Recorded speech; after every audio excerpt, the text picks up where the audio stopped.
အားလုံးပါလီစောပါမင်္ဂလာပါခင်ဗျာဒီတစ်ခါဆိုရင်ကျွန်တော်တို့ငတောက်သူဟင်းကိုကျွန်တော်တို့ရခိုင်လိုငရုတ်သီးဆက်ဆက်လေးနဲ့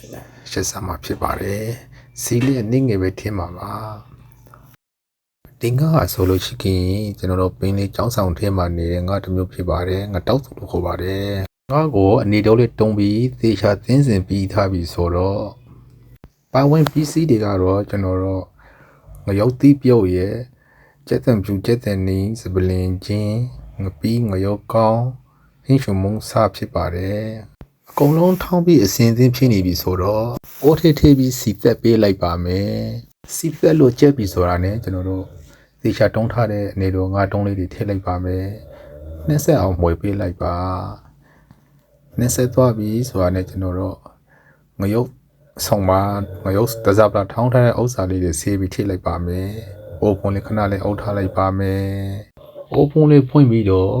မကြည့်သေးဖြော်ထားတာလေးကိုကျွန်တော်တို့ထည့်လိုက်ပါမယ်အရှင်အတွက်ဖြစ်ပါတယ်အိုးဖုံးလေးခဏအုပ်ထားပေးလိုက်ပါမယ်